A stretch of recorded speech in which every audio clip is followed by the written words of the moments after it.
Hello，大家好，歡迎收睇粵語焦點，我係阿玲。大家都知道香港嗰場大火，但係你可能唔知道喺呢場災難中，一個菲傭女仔嘅故事。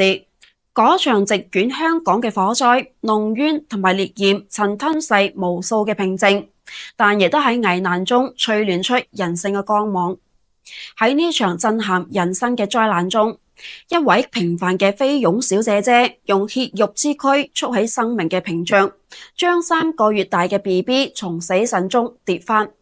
佢嘅故事藏住跨越國界嘅善意，更藏住底層勞動者對責任嘅堅守。火災發生嗰日，城市嘅喧囂聲突然被刺耳嘅警報聲撕裂，濃煙順住居民樓嘅縫隙快速蔓延，高溫炙烤着牆壁，燒焦嘅氣味喺空氣中彌漫，恐慌瞬間籠罩住成棟樓。喺呢個時候，菲傭 Lina 正陪住僱主屋企3個月大嘅 BB 瞓緊覺，一陣灼熱嘅暖意同埋刺鼻嘅濃煙驚醒咗佢。佢下意識咁將 BB 緊緊抱住，衝向門口查看情況，就發現樓道已經被濃煙封堵，火光順住樓梯扶手不斷向上攀爬，逃生嘅路被徹底阻斷。Lina 嘅心瞬間揪緊，懷裏嘅 BB 被濃煙槍得輕輕哼唧，稚嫩嘅哭聲好似針一樣扎喺佢心上。佢立刻摸出手機，一遍又一遍撥打僱主嘅電話，聽筒裏傳來嘅始終都係冰冷嘅望聲。時間一分一秒流逝，濃煙越來越濃，房間嘅溫度不斷升高， BB 嘅呼吸漸漸變得急促。危急關頭， Lina 強迫自己冷靜落嚟，快速撥通咗遠喺香港另外一處做嘢家姐嘅電話，聲音帶住顫抖但異常清晰。家姐，我喺鴻福苑呢棟樓17層702房，我帶住僱主嘅 BB， 呢度火燭啦，快幫我求救。掛咗電話， Lina 冇絲毫猶豫，抱住 BB 衝向廚房同埋廁所。呢個係佢喺安全培訓中學到嘅，有水嘅地方可以暫時隔住高溫。佢擰開水龍頭，將毛巾徹底浸濕，小心翼翼疊成8層，緊緊揞住 BB 嘅口鼻。呢薄薄嘅濕毛巾呢刻成咗守護生命嘅重要屏障，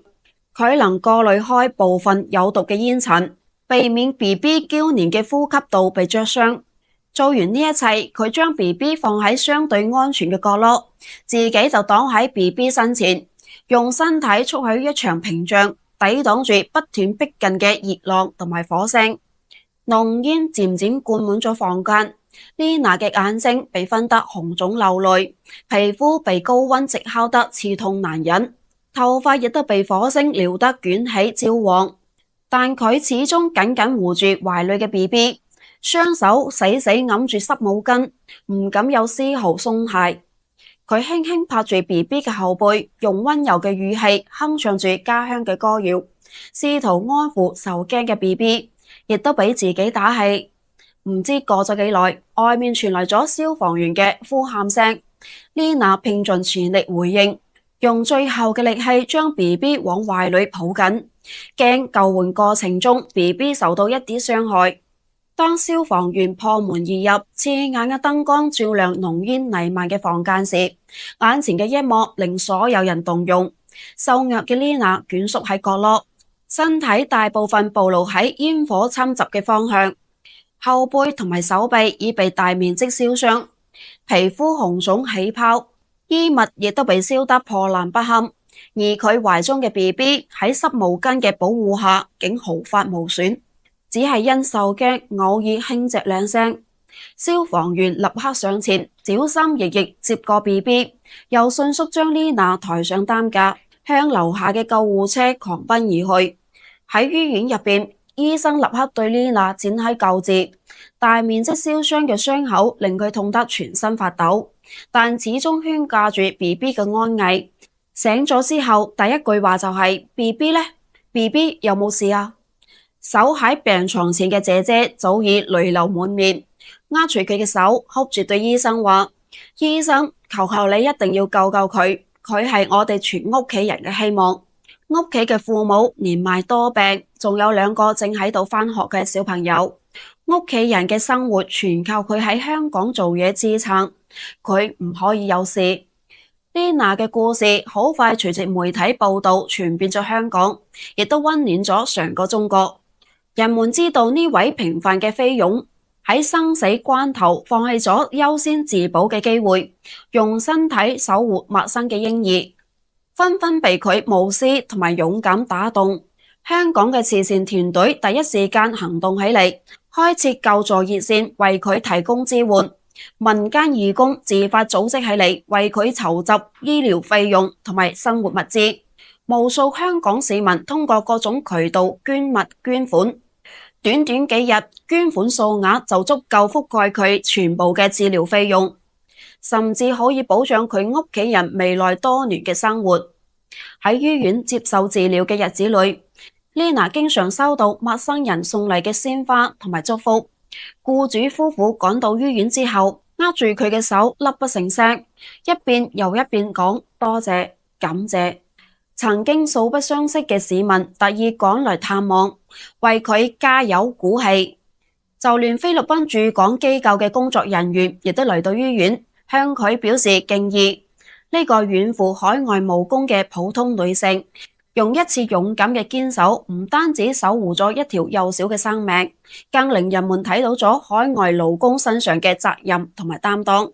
其實對 Lina 嚟講，佢從嚟都唔覺得自己做咗幾偉大嘅事，就好似無數喺香港務工嘅菲傭一樣，佢背鄉離井嚟到陌生嘅城市，日復一日辛勤勞作，只為俾遠方嘅屋企人賺得一份安穩嘅生活。佢哋被譽為菲律賓嘅經濟英雄，用自己嘅汗水為國家帶嚟巨額嘅外匯，亦都撐起咗一個個普通家庭嘅希望。喺呢場火災中， Lina 只係做咗佢認為該做嘅嘢，守護好自己照顧嘅 BB， 履行好作為家政從業者嘅責任，但用最樸素嘅行動詮釋咗無私奉獻嘅真諦。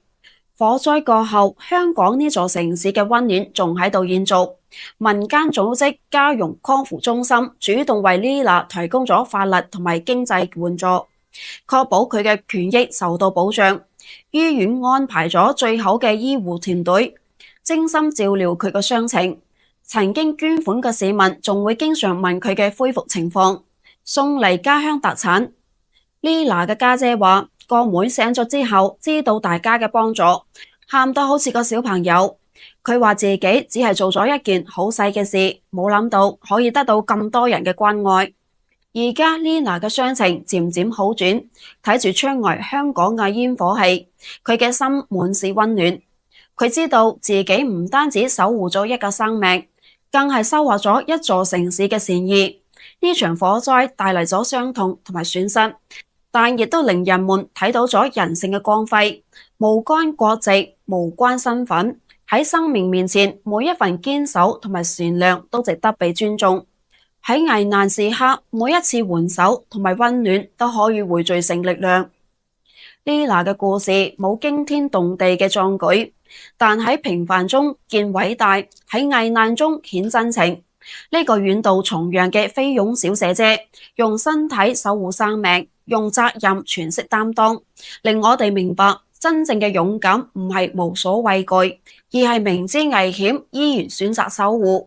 真正嘅善意唔分國界同埋種族，只要心中有愛，就會喺危難時刻挺身而出。而呢座城市嘅溫暖接力，更令我哋睇到善良從嚟都係相互嘅。一份無私嘅奉獻，終將收穫滿世界嘅溫柔同埋敬意。呢份跨越山海嘅善意，會永遠留喺時光入邊，溫暖每一個人嘅心。今期嘅節目就到呢度啦，感謝大家收睇。如果鍾意我嘅節目，請訂閱支持，多謝。我哋下期不見不散，拜拜。